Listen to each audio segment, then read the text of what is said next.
Hey there, troops. We're all set up for a watercolor demo here, so I'm going to walk you through what we've got laid out. For starters, we've got a student set of Cotman watercolors by Windsor Newton. It's a pretty affordable set that I've recommended to classes. So I'm going to do my best to see how far we can push those. They're the same watercolors I started off with ages and ages ago. And they're still good in a pinch as far as student level paints go. They're pretty good. We've got a big container of water, in this case a mason jar. Have more water on hand than you think you're going to need. Somehow in planning out the set of watercolors, they thought that this would be a good little water dish, and that's ridiculous. Have a jar. More water than you think you're going to need. We've got a sheet of watercolor paper here to use as scrap, the same type, weight, brand, and everything as what the painting is going to be on, so that we can test things out as we go. We've got clean paper towels here. I really like Viva because they have no texture to them. So if you need to blot something up, it's almost like a cotton cloth as a paper towel. The brushes we're going to do our best to use today are a 3/4 inch flat wash brush by Princeton. It's just a cheap student brush. Also in the instance of keeping things student grade, I've got a Princeton No. 6 round watercolor brush.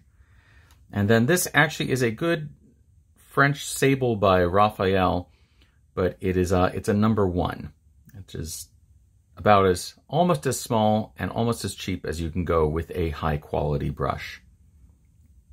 If I need the comfort of a friend, I have a more trustworthy Raphael No. 3 Kolinsky sable here. This is one of those best friends that I wear at my welcome with and bust up all the ends with, and eventually they get ground down to a nub. But for now, we're buddies, this brush and I. We've been through a lot together. And then we have our sketch. So this is a tracing of a value study depicting a lyric from the Stanley Brothers song Little Maggie.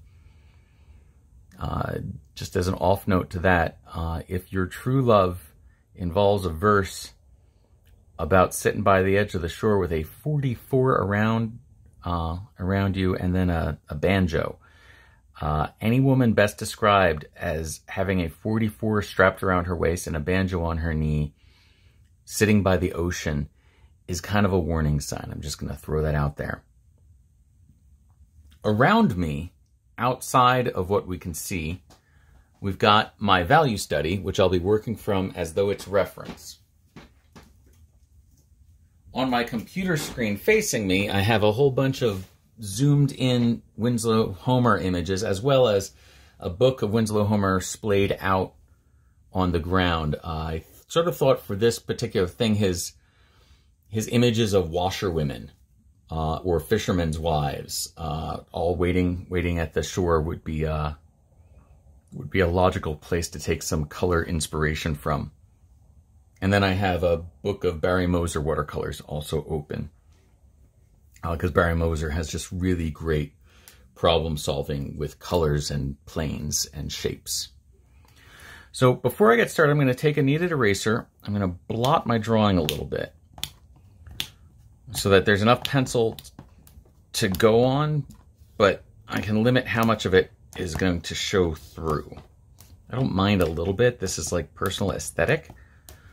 There are plenty of watercolorists whose pencil drawings are allowed to do a ton of the work.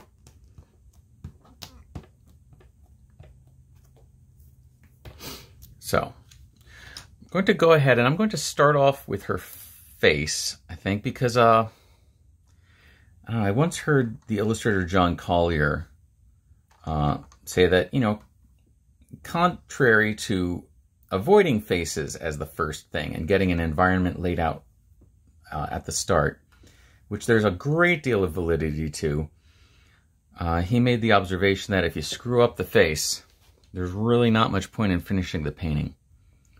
So I've taken some burnt sienna and a little bit of crimson and mingled them together with some water. I'm going to go ahead,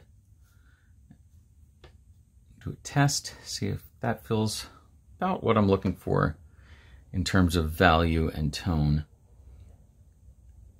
And I'm just going to lay that in here.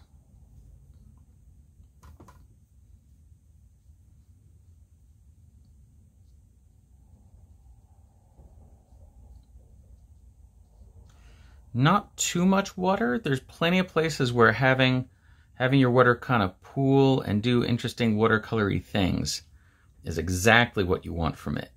In this case, I'd like to maintain some control at the get-go. I'm going to work up into her hair, which I'm anticipating as being darker than her skin tone, and so I don't want to worry about having a white seam somewhere in between. So mix up a little more of that color and bring it down into her arms. I'll let them get a little bit redder. Just from years of figure drawing and painting, it's not uncommon for color to collect closer to the surface in your extremities. And I figured Little Maggie, being the kind of woman who sits down by the shore with a banjo and a 44, has not lived the easiest of lives. And so having some kind of red worked over powerful hands might be the way to go for her. She's not a delicate flower. Her feelings are not to be trifled with, but she is not a delicate flower.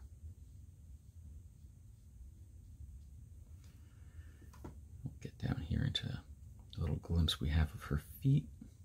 A little more red to those.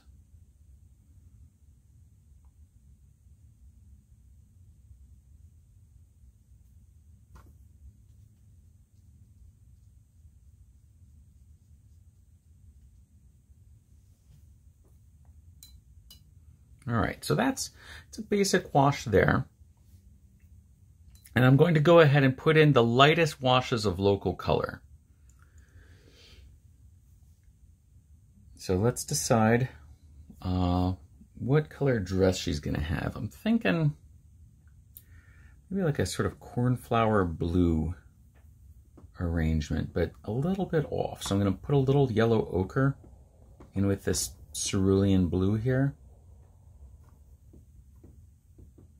A little bit of ultramarine to it, but mostly cerulean, and then just a slightly dingy yellow ochre tint to it.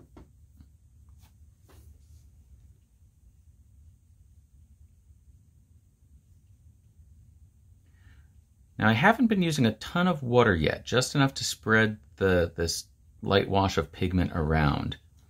There's going to be plenty of places to leave big puddles, and we are essentially steering puddles around. You want to get in and get out with your watercolor. Tell it where to go and then leave it be. If you make the same brush stroke 5 times, you're not going to make any positive difference in your painting. Mostly if you make it 5 times, it'll just take you 5 times as long to finish a painting. It's just math at that point. But you might also overwork your surface and leave weird pockets of color behind. Because the watercolor doesn't really care about you and your brush stroke and your vision. It just wants you to tell it where to go. It's barely domesticated.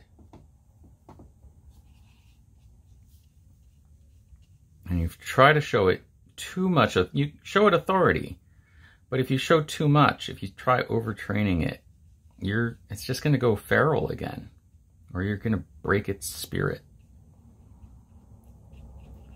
The thing is, once you've overworked a watercolor out of fear and broken its spirit, it has a tendency to betray you and tell that to everyone who looks at it from that point on.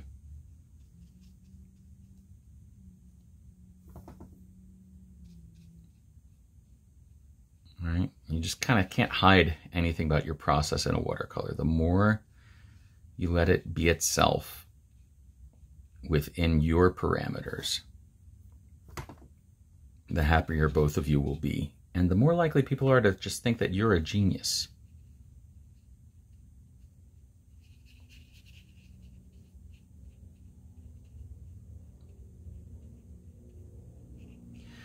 I'd wager, if anyone has ever confused you for a genius at some point in your life, it had more to do with you leaving something alone before you ruined it than it did with you working it to death.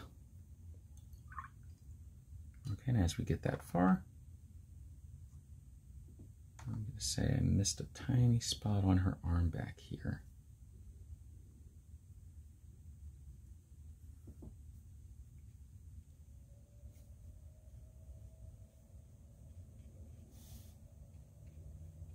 Pitch up some of those magentas in here a little bit more, and maybe just a little bit of flush in her cheeks and nose.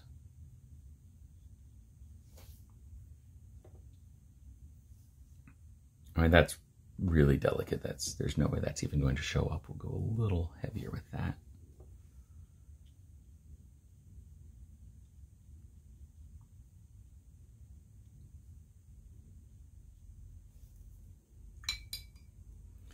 Clean the brush, dot the brush. Soften these edges before they dry wet.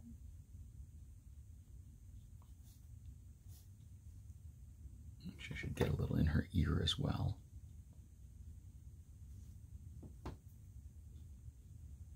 All right. And before we get too fussy, let's go ahead and lay in some other colors. I think her holster, let's go with some that burnt sienna again. You know what, I'm just going to go straight for it. Let's go with a red and a deep green. Right, to get that kind of, I don't know, kind of earthy leather color to her holster. You know, warm and a little bit icky. So I want it to look like this holster's been around a while. It's seen some things.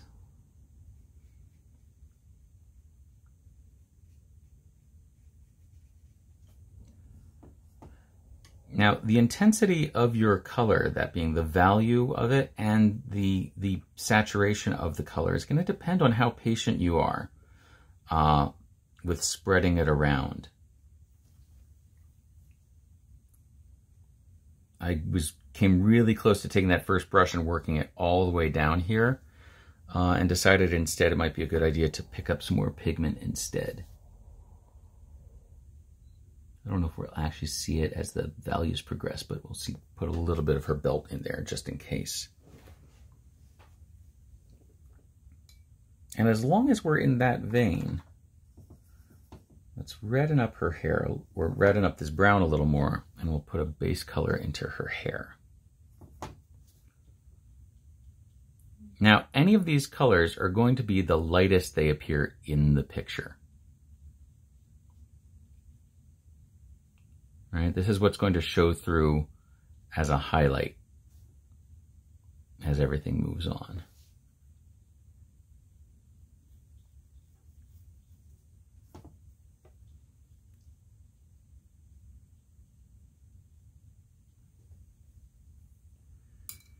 All right, and I think I might even want to soften it a little bit here, just so I have, you know, freedom to determine how it meets her face.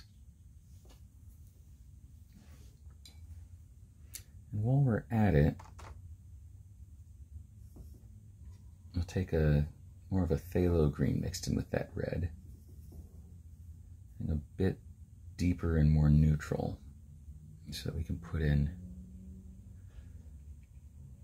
some treatment for the side of her banjo, which I want in shadow, and it's a good excuse to sort of get a glimpse of how much deeper our value scale can go on this. Right, but you notice, not making any brush strokes more than I have to. Just get in and get out. Right? If you need to move it up to the edge, move it up to an edge, but then leave it be. The thing about brushwork, whether we're dealing with watercolor or oil or acrylic, it's not a pencil. That most of the time, it's not going to respond to more pressure. It's not going to respond to more back and forth. You don't want to sketch with it. It's not an extension of your arm the way a pencil is. It's a foreign substance that you're in charge of steering around.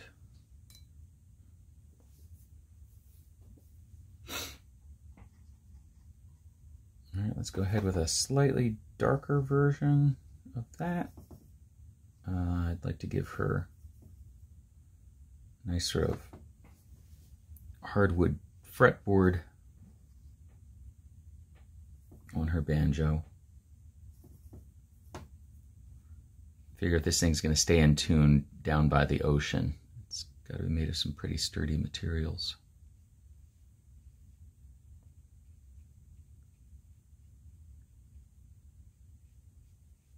I'm lying, I didn't think that part through at all. It just seemed like that's what the painting wanted.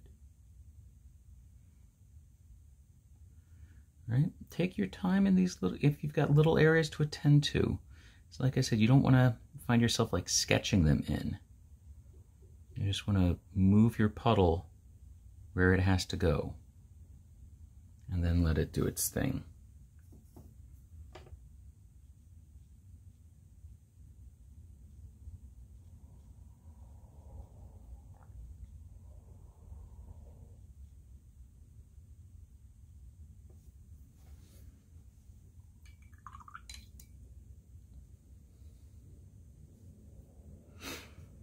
So at this point, let's go ahead and get a big brush going.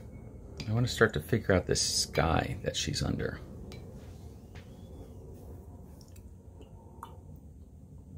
So before I even get to thinking too much about the color, wow, and you can see just that little bit of phthalo green we used already had a tinting effect on our water. Guy's a lot of fun, but he really does not quit once you let him out of the bag.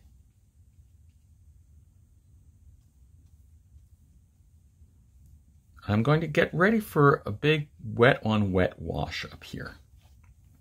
All right, as much as possible, I want the color to just sort of disperse on its own so that it's even, so I don't have to worry about outrunning my brush strokes. So wherever there's a navigable edge, I'm going to bring it right up to it with a puddle. But I'm leaving a halo around her so that if I can get this big puddle of color going, I can then just take a little brush and lead it up to her edges. All right, but big puddle first. And now I think I want some ultramarine, maybe some cerulean too in the sky, but I think ultramarine, because when mixing with other things, it maintains a kind of a dullness. And I'd like her to seem a little introspective. I want our audience to know that someone's heart was broken at the start of this narrative.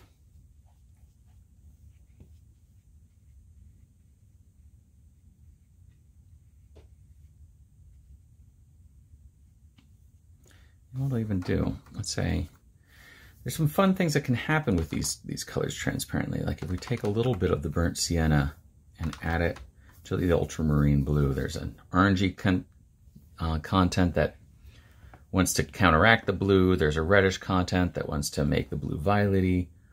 But it's going to give us this kind of a little more steely color to the sky.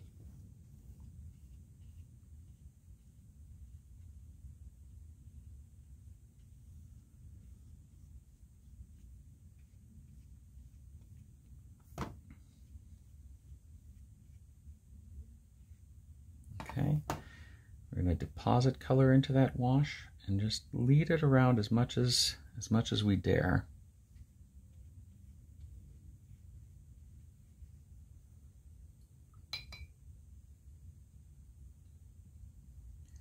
All right, and then I kind of like what's happening with that slightly greenish thing at the horizon. So I'm going to drop some yellow ochre and a little bit of phthalo in there.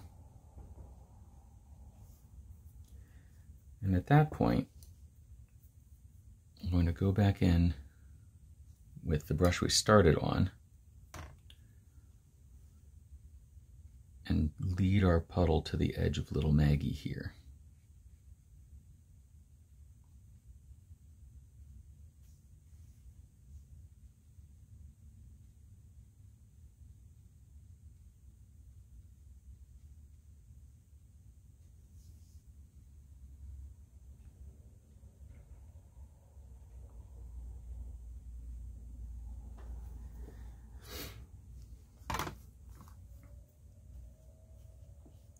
Look at where the color is depositing more heavily.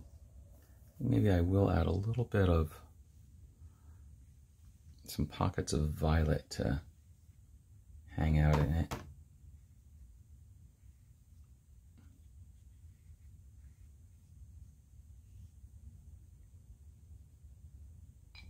And then just for fun,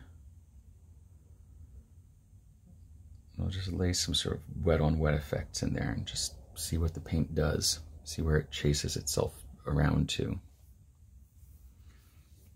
Now, while the sky starts drying, I want to look for little pockets where I might get like a wet edge, more of a wet edge than I want, where I don't necessarily want it, you know, or where it's dragging colors out from the edge of one surface to another.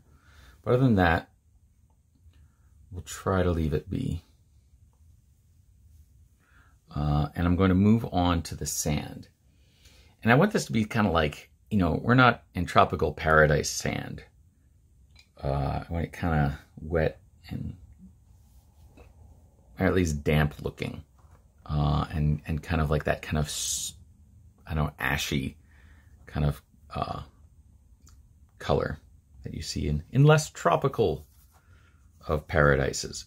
So let's see what happens if I take some crimson and some green.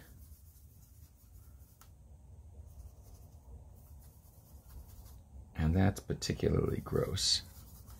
Might be grosser than I'm looking for. Let's see. Actually, it's almost a little too brown. So let's go ahead, add a little more of the phthalo green to it. Once I get this kind of violet-y neutral out of the deal, I'll add a little more sand to it. All right, when we're dealing with neutrals, which is what this, you know, kind of brown sandy color is, we want to keep in mind how warm or cool of an identity we want it to have. Now, one thing to be said about these student level paints is they do not have a ton of pigment concentration to them. Now, if you haven't owned a set of, say, professional watercolors, you might not notice this. But they've got a higher concentration of gum arabic to them than pigment, which is the vehicle that the pigment is held in. So that affects you in a couple ways here while you're painting. One of them is that you'll mix something up that, you know, looks fairly intimidating on your palette here. But once it goes on your painting, you'll realize it doesn't go as far as you thought it was going to.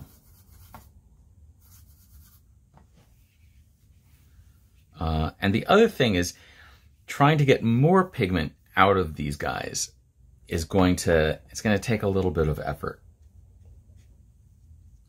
because you're picking up binder with the pigment. Binder, again, being the vehicle that holds it together, in this case, gum arabic.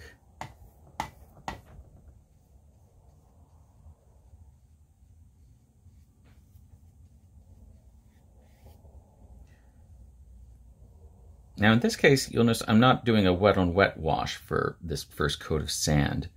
And so you want to kind of strategize as you're laying in a wash like this, because at some point something is going to start to dry. And you don't want to find yourself like chasing your paint in all directions at once. So I took a risk and decided maybe if I started from the bottom up, I could get all of this covered, and then I would just have to bounce back between left and right, getting up around her feet. All right, and that gives us something. My value study goes a bit darker than that, and so do some of these Winslow Homer examples. But once I've got something in here, I have something to judge it by at least. So now I'm going to switch over to the pointier brush again and start to think about the water. Now I think as we get further out, it's okay to get, you know, a pretty deep blue. Let's go ahead and add a little bit of green to it, maybe. It's the Atlantic Ocean, so we're not going to have that brilliant Pacific thing, but it's also my painting and it's my ocean, and I can make it look like whatever I think it needs to. Again, scary at first, but just I'm going to pull the color over. And we'll see that it's a lot of pigment for a small puddle. It might not be a lot of pigment for a broad swath.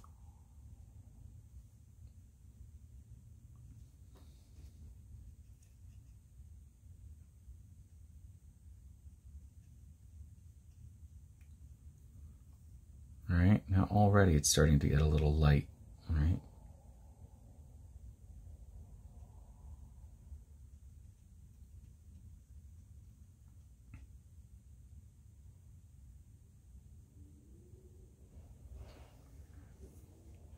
Now, the dumb thing I did there is I forgot that I'm left-handed. So somehow I have to get all the way over here without smearing what I just painted.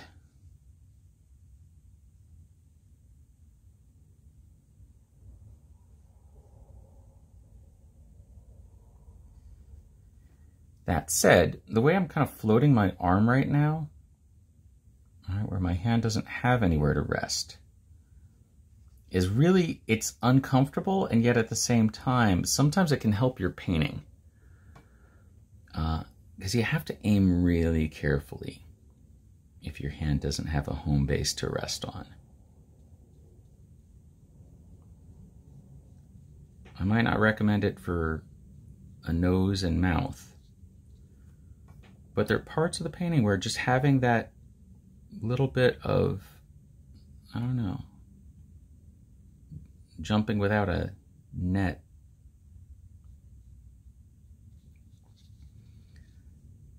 has it can benefit both your work habits and the quality of the painting.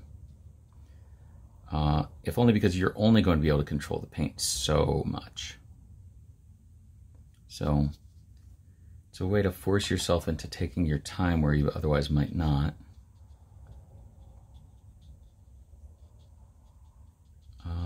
And you kind of have to surrender to the medium a little bit too.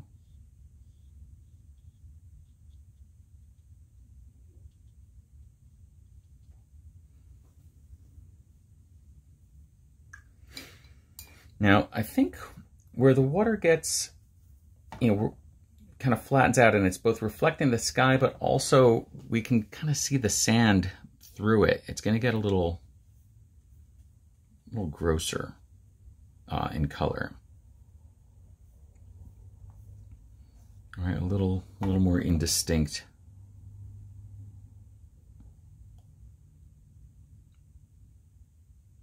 I have some sea foam.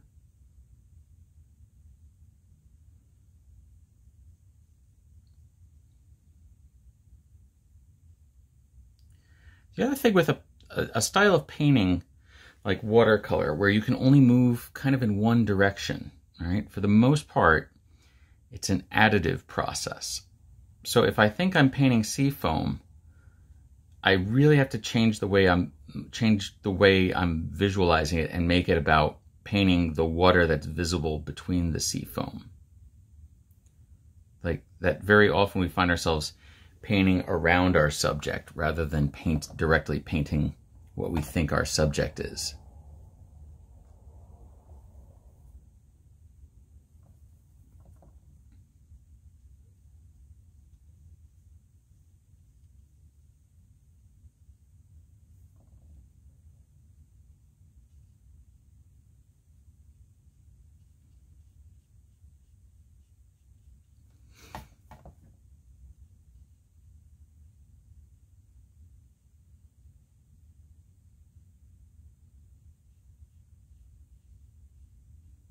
All right, like I said, we just want to kind of lead it around.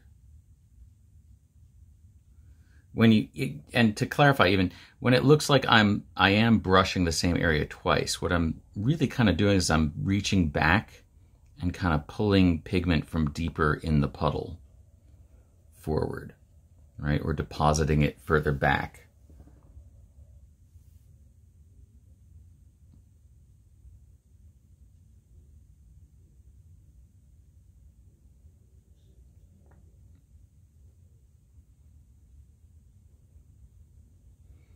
I just say that just because there is a distinction between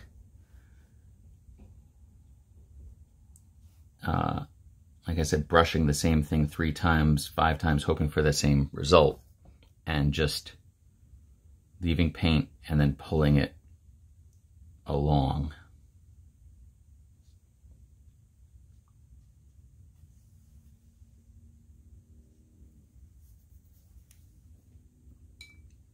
Okay, and then I'm thinking we can get it where the wave kind of comes up. Let's see what happens if I allow, it's a little too pure.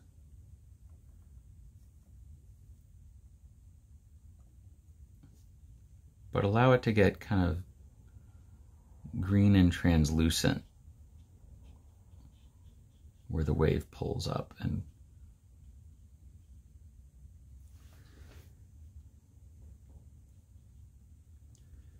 we'll find out soon if that was a terrible idea.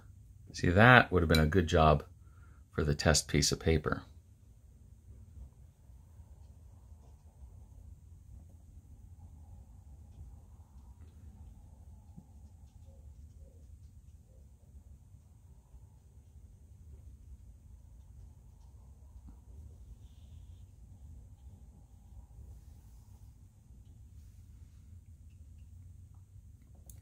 All right, so hopefully that doesn't wind up being too ugly when the whole thing dries.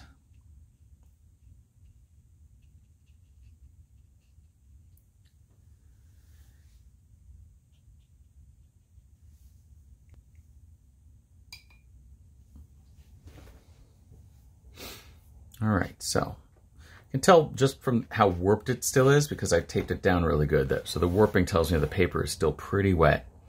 And if you touch it and it's cold to the touch, that's also a sign that it's still pretty wet. Her dress is doing okay though. And the area around it is dry enough that I don't have to worry about bleed. So we're gonna go back into there a little bit.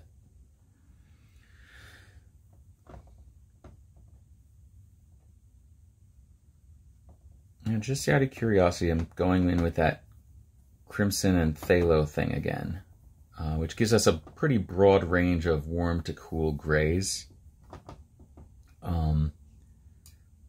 But having some combination of, a green and a red tells us that there's, blue, yellow, and red mixed together. This should play well with other things I mix it with if I need to. So I'm going to go back to that kind of cornflower dress that I was kind of giving her.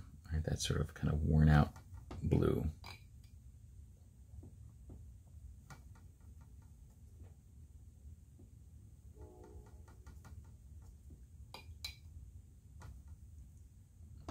All right, and I'm gonna mix some of this in with it. And what I'm going to do now is I'm going to go in and just choose some deep pockets of shadow.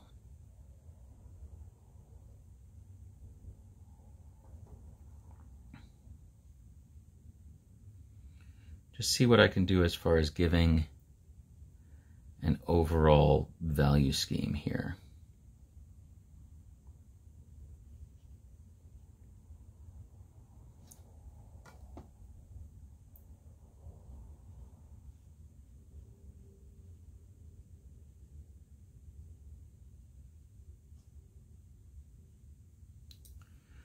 Like I said, just kind of leading puddles around.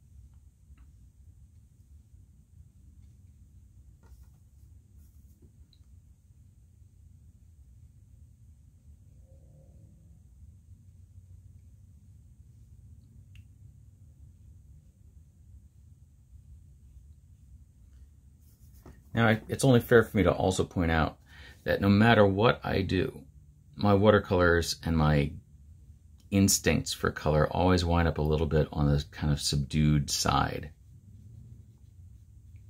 So, you know, our particular concentrations of colors that go into this, that's going to be a kind of personal matter of just how much complement gets mixed into any given value or tint that you're going for. All right, so once I've got some of that put in, let's go ahead and find a happy medium between these darker shadows and the local color that I'd assigned her dress.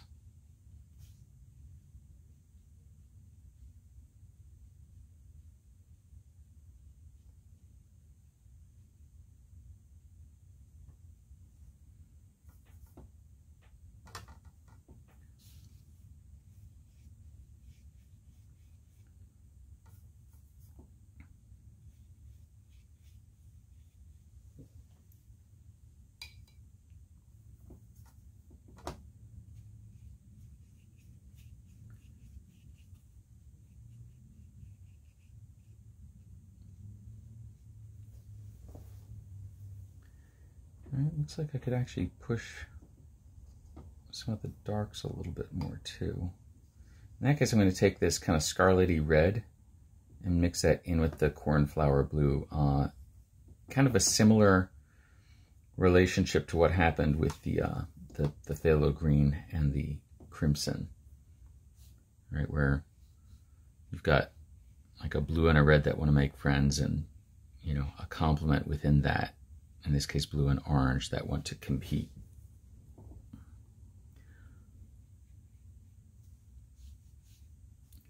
All right, and every time I'm kind of in doubt, you know, I can still see some of my pencil lines through here, but I've also got my value study out where I solved, let's say, 90% of these problems before I started painting. And it's not that I'm not allowed to change my mind here and there, but it's good to have a roadmap. Right? That if you took time figuring this stuff out, you did it for a reason. You did it to smooth your ride a little bit going forward.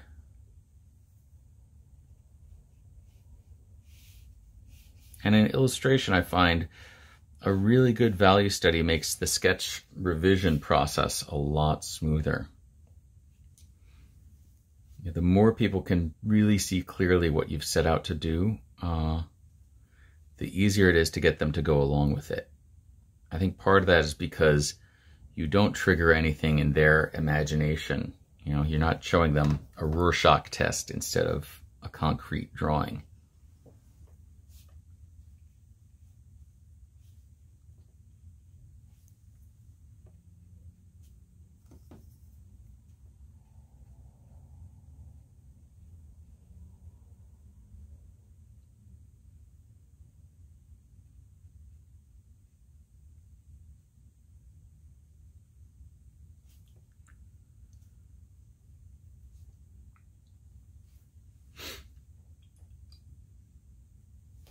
All right, so we got something going on here. Now things are settling down a little bit, and we've got most of our paper covered.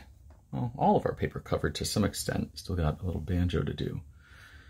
But I can make some judgments about any colors that need extra tinting, and I think that green I put into the ocean could use a little bit of cerulean blue hiding in it. And it's still keeping it on the greenish end of the spectrum, but we're going to keeping it in blue-green territory rather than allowing it into a warmer yellowy green. Another thing I think I'd like to see is I'll take a little bit of yellow ochre and kind of discolor our foam a little bit too.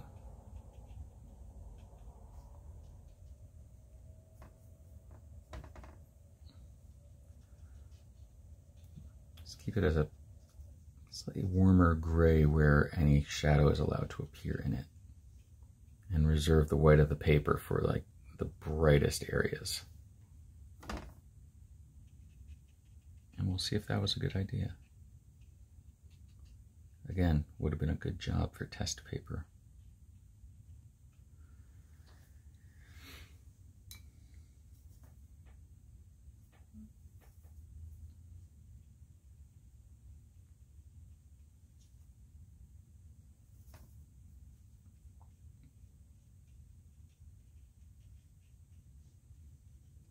Now a wave is kind of tricky too, because the water is, you know, it's kind of thin as it comes up. It allows more light through it, so there's a luminescence, but at the same time it creates an overhang that creates a shadow, and figuring out where one begins and one ends,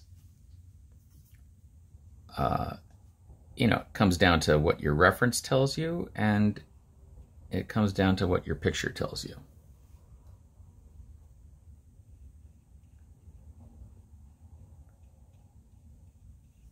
Sometimes physics wins out over your pictorial goals, and sometimes picture just demands its own rules.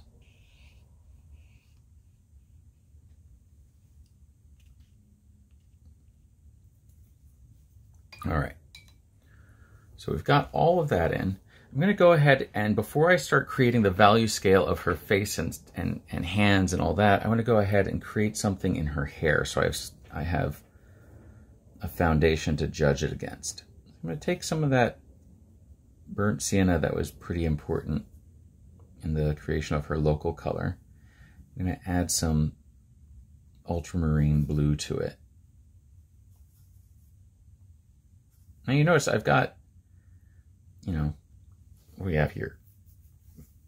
2, 4, 6, 8, like 14 colors. And I'm not using all of them, right? I'm finding the guys that are helpful and play well with others. And this way, one, if you've got a smaller watercolor set than this, there's still something to learn from it. And likewise, I don't find myself being too dependent then on my tools or the quality of my tools. That by learning to work with a limited palette, you can make your life happier and cheaper forever and ever. And I say this as someone who has at one point owned a 48 color watercolor set. I say about 30 of which were completely superfluous, or if not superfluous, redundant. You get colors that do the same thing mixing wise as another and are there for either the shortcut or the novelty of it.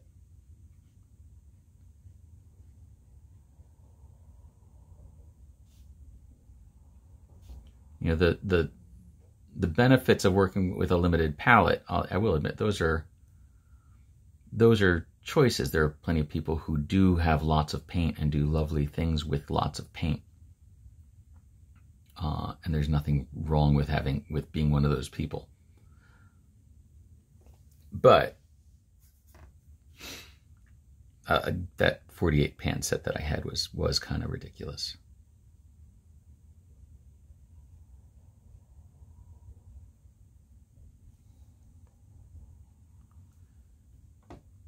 And it could just be, you know, if you see more colors than you can mix, then you need to buy more paints. Find out the limits of the tools you have on hand.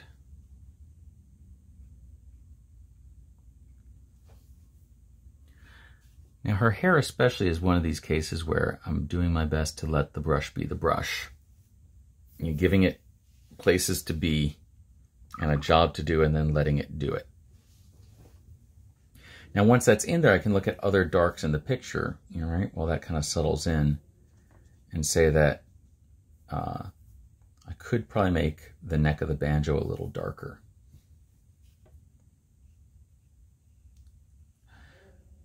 And this is, you know, with a student set where that first wash tends to just not have so much pigment in it. Getting a deep tone does sometimes take a second coat. That there's a kind of multiplying effect in both value and in the intensity of a color that kicks in with that second coat. So it looks like it's bleeding a little bit into the sky. Might be still a little damp here. I'm going to score a little channel between them with the back of my brush. Now normally what that does, I'll show you on the scrap piece, is if you have a wash and you score your paper, it almost draws into it. It disrupts the fibers of the paper and allows more cotton to get sucked in and pool there away from the rest of your wash. In this case, I'm using it to kind of as a moat, right? That as this dark from the headstock starts to try to leak out into the sky, it's getting sucked down into this scored channel right around the edges. That's either advanced technique or triage. In this case, I'm thinking of it more as emergency surgery. All right, so I'm going to take some scarlet, and I'm going to actually mix it in with some of the gunk, right? Some of these blue-greens that I've got floating around here. To neutralize it a little bit and still keep it on the warm end of things. And with that, I'm going to go in and I'm going to start putting some shadows into our little Maggie. Again, holding very close to the value study for all of this.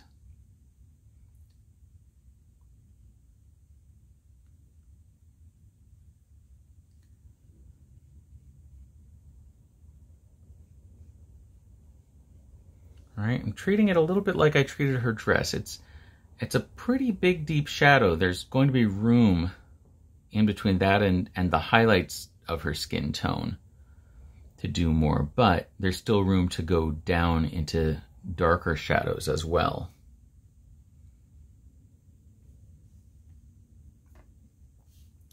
All right, but I just want to be able to create one, like a value scale, but also some volumes. Right? I want clear plane changes before I go ahead and soften anything up or add any plane changes in between those.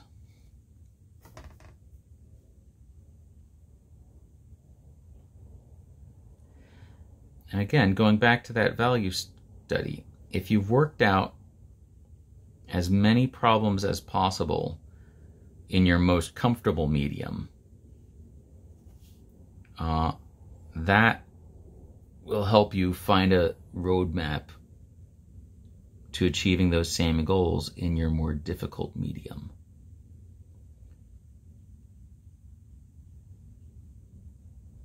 So now, what I can think about myself doing is not just doing a painting as its own thing. I'm doing a painting of my drawing. All right, which there's a little more comfort in that. You might not know how to paint, but if you know how to draw, you can always do a painting of a drawing.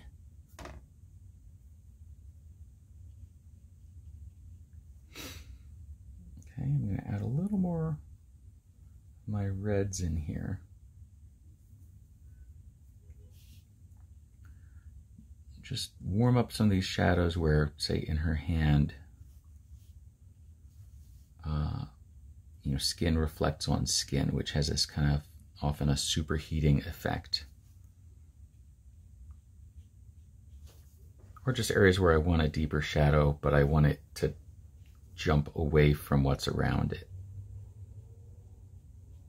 So I'll get a little bit of a value, or rather a chroma sort of contrast going on, a temperature contrast.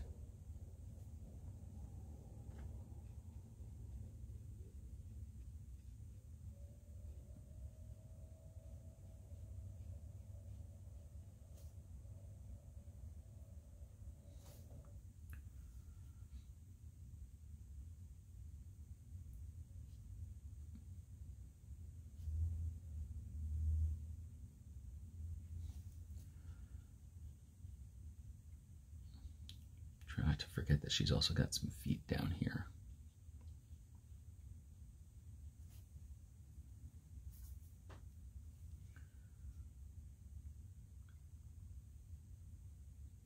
Right, and in the spirit of that get in, get out thing, get as much done as you can with as few values and as few brush strokes early on.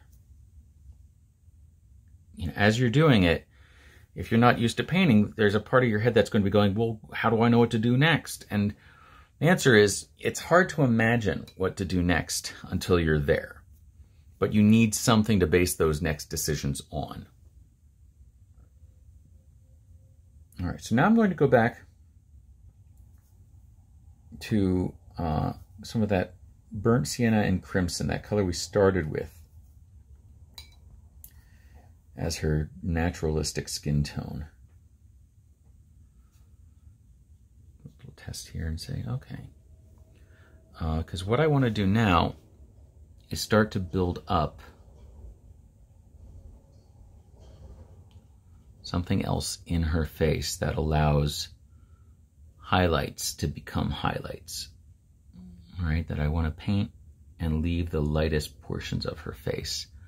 So what I was saying about, painting sea foam, where you're sort of painting around something rather than feeling like you're painting it, that's what I want to be doing here.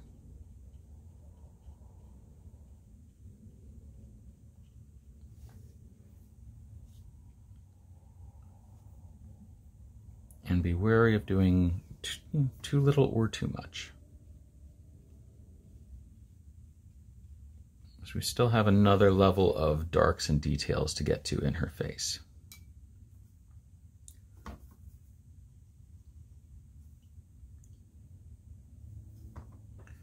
I'll do the same. Her hands and arms, again, just little puddles to lead around.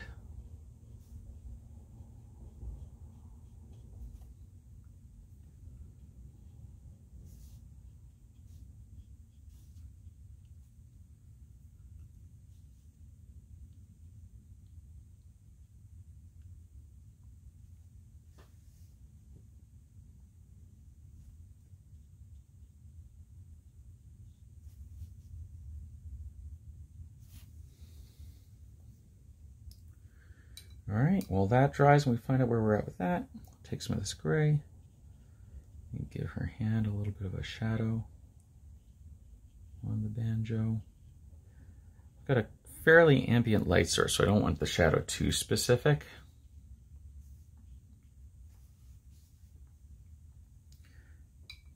Then I'm going to go ahead and revisiting some of our usual suspects here.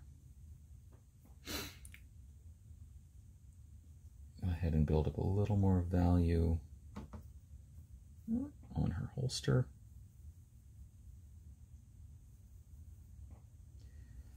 And make a decision between warm and cool, at least, if you're aiming for a neutral.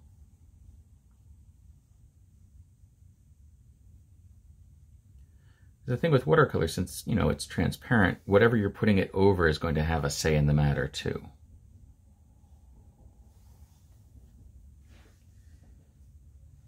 And looking at it there, I feel like the orangeness of the holster, that orangey brown, could actually use a little bit of violet hiding in its shadows.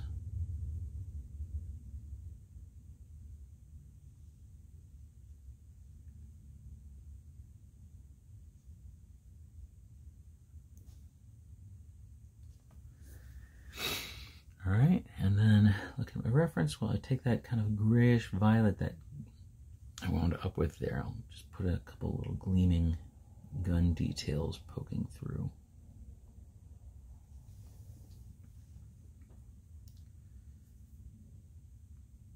And get back into the browns for the handle on it.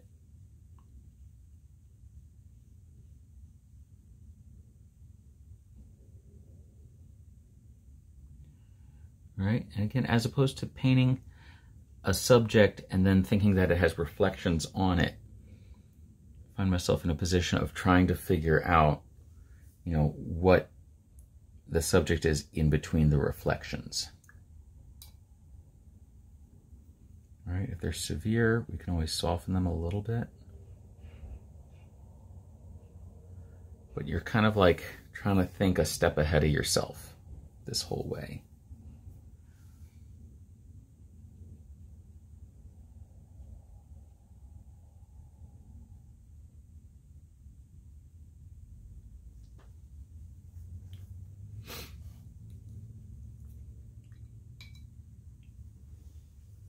All right, so now, just for argument's sake, you can see this brush gets pretty pointy. So I'm going to mix up a nice warm dark and use it for like what passes for line work in here. So like a really dark kind of mahogany red.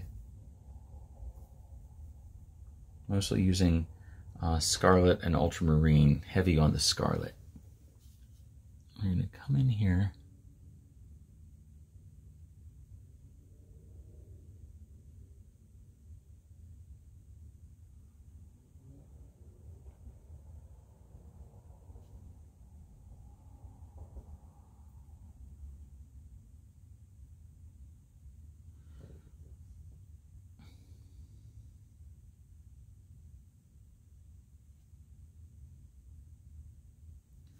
make a couple statements.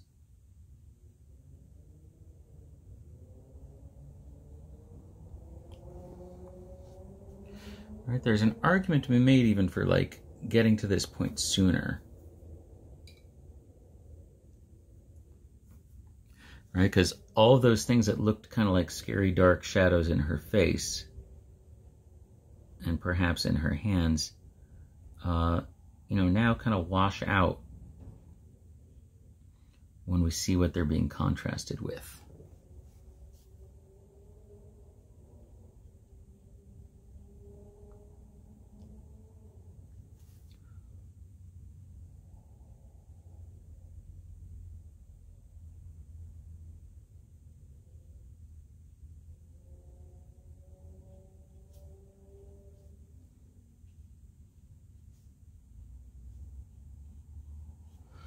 All right, and that area around her eyes got really severe. So I'm going to clean out my brush.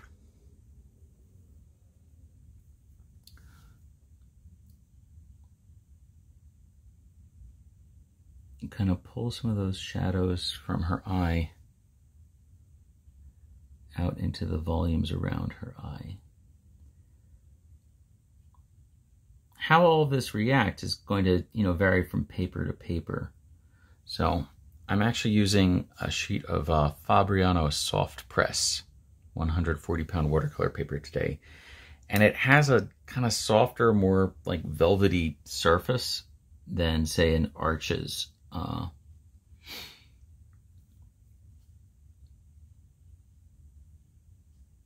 And that kind of, you know, affect kind of like how your midtones sit and absorb into the paper.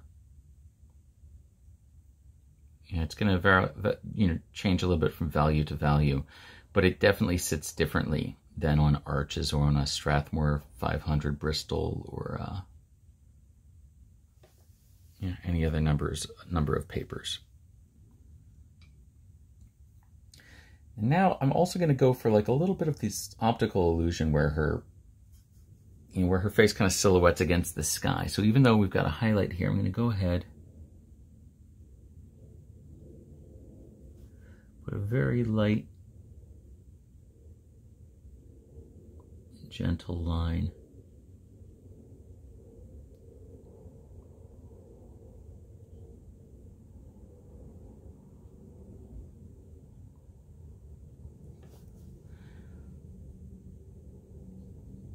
I'll say, I don't know if it's a controversial statement, but there's nothing wrong with line. If that's what your picture wants, if that's what solves the problem. You know, our pictures are the whole reason we do this.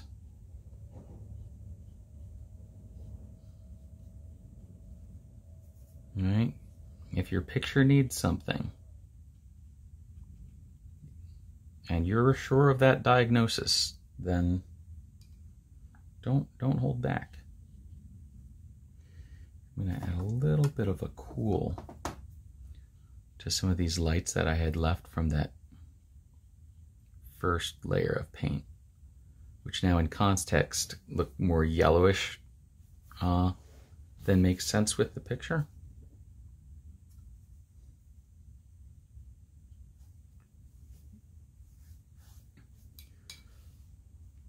I might allow a little more of reddish orange to happen in some of these fleshy shadows.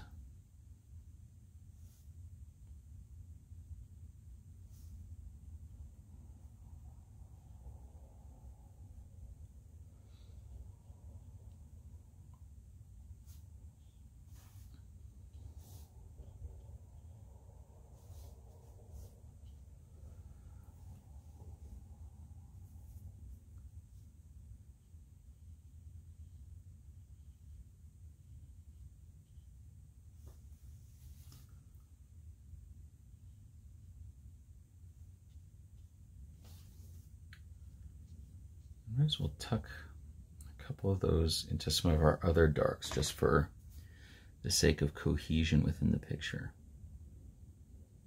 Right, obviously in the toes, they're going to obey pretty similar rules to the face.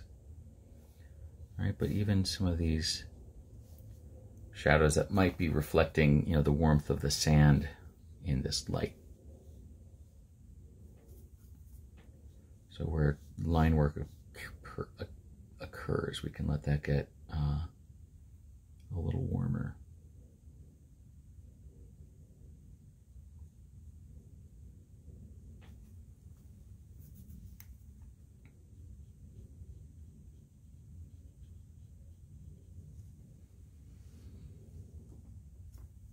All right, just look for any gaps where color might not have butted right up against a color.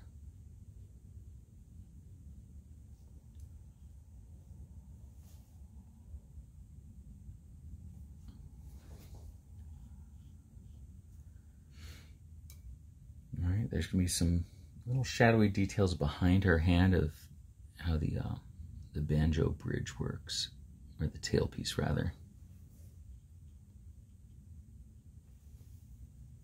I don't want to see too much of it. I just want a couple little abstract bits of lighting that don't contradict the perspective of the whole picture.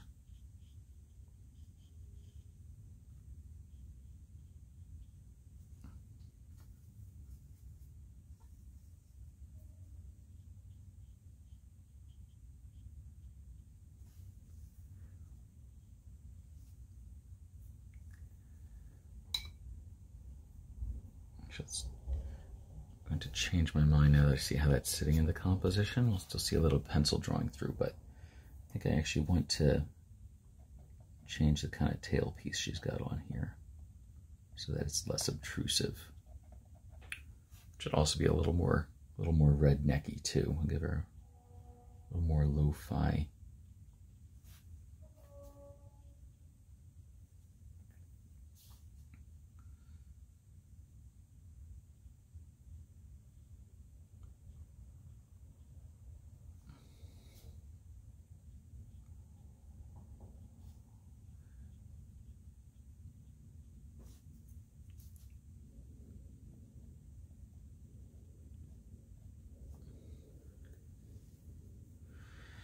Maggie is employing the claw hammer technique of banjo picking right now.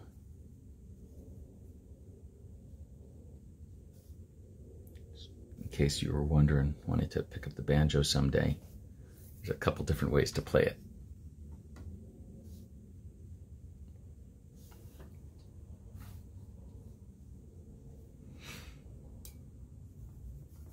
So if you're into bluegrass, like the Stanley Brothers, you actually want to probably pick up on the Scruggs style.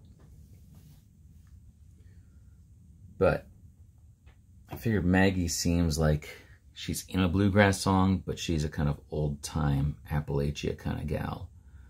And so I figure she's much more of a claw hammer.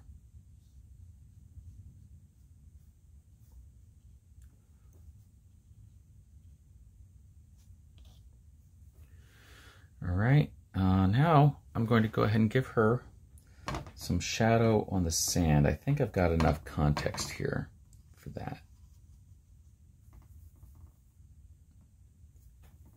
Do that thing with orangey, the scarlet red and the ultramarine blue,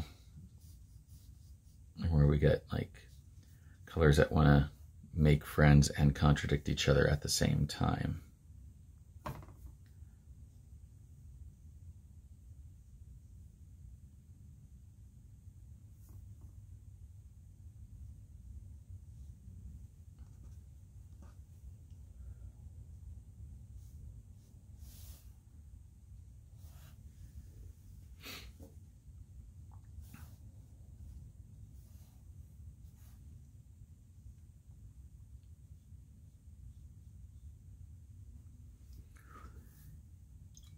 Then I'm thinking, the mood seems a little bright, so I'm going to go ahead and add a little bit of a violet-y wet on wet to this sand color.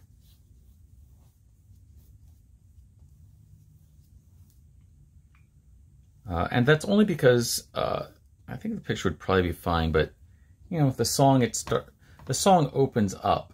Maggie is getting wasted and cheating, and by the end of it, she's sitting by the ocean with a gun and a banjo. And I think, you know, you only want that song to look so happy.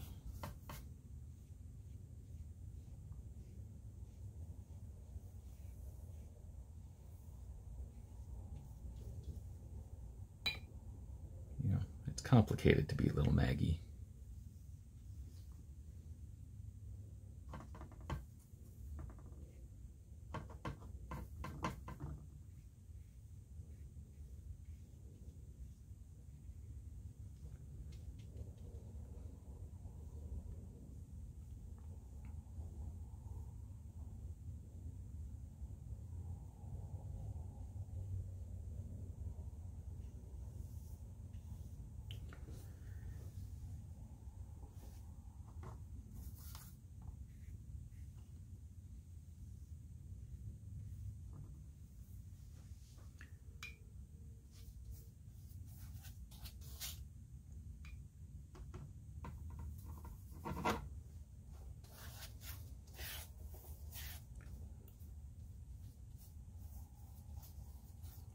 A little kind of glaze going on in the sky, so that we're not picking up or mixing with or messing with what's already down there. We're just trying to,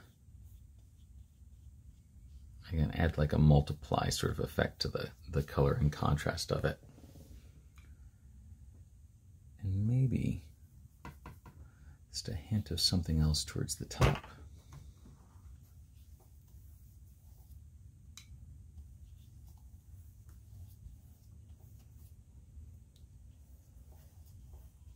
At the risk of overworking the whole thing.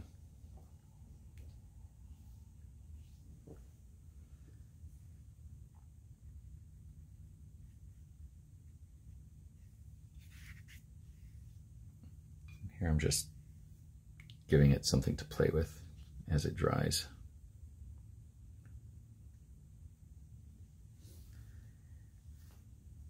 All right, so we're gonna take a break from there and put my nose up and see if there's any other little details that need attending to.